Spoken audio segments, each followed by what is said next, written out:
अस्सलामुअलैकुम। आज हम बना रहे हैं पनीर टिक्का मसाला, जो कि बहुत ही लजीज डिश बनती है। इसके लिए हमने सबसे पहले टमाटर, शिमला मिर्च और प्याज चौकोन डाइस की शक्ल में कट करके रखे हैं। अगर आप चाहें तो जो आपको सब्ज़ी पसंद है और इसमें सूट करती है डाल सकते हैं। इसके लिए हमने लिया है दही, जिसमें हम डाल रहे हैं धनिया पाउडर, भुना हुआ बेसन 2 चम्मच, या फिर आप भुने हुए चने भी पीस कर इसमें मिला सकते हैं। चाट मसाला 1 चम्मच, अमचूर पाउडर 1/2 चम्मच, ज़ीरा पाउडर 1/2 चम्मच, गरम मसाला पाउडर 1/2 चम्मच, काला नमक 1/2 चम्मच और नमक डालेंगे हस्बे ज़ायका, जो कि आप पसंद करते हैं जितना। लाल मिर्च का पाउडर तीखा है और उसके बाद शिमला मिर्च के साथ लाल रंग अच्छी तरह से उभर कर आए, इसके लिए कश्मीरी लाल मिर्च का पाउडर डाला जा रहा है, जो कि तीखा नहीं होता, सिर्फ रंग देता है। अब इसमें हमने डाला है अदरक लहसुन का पेस्ट 1 चम्मच। तमाम चीज़ों को बहुत अच्छी तरह से मिक्स करके एक अच्छा सा घोल बना लेंगे। खूब अच्छी तरह से मिक्स कर लेना है ताकि तमाम जायके यकजान हो जाएं।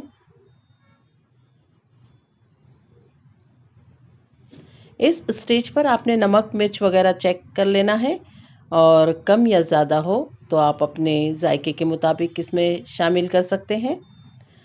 अब हमने करना ये है कि तमाम वेजेस जो हमने कट करके रखे थे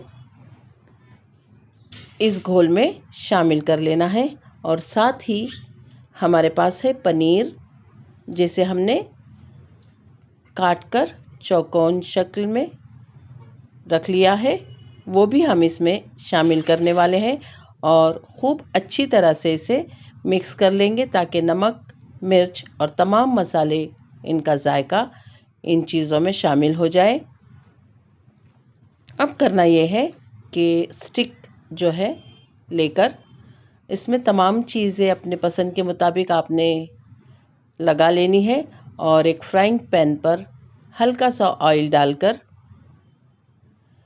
इन स्टिक को एक के बाद एक लगाकर बहुत अच्छी तरह से सेंक लेना है। इसे डीप फ्राई नहीं करना है।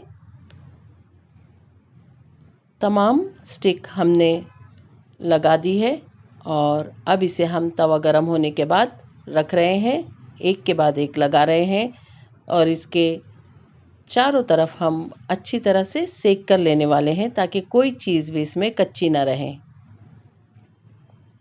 देखिए हमारी स्टिक तैयार है और हम इसे फ्राइंग पैन में लगा रहे हैं। इसके तमाम बाजू हमने अच्छी तरह से सेक लिए हैं।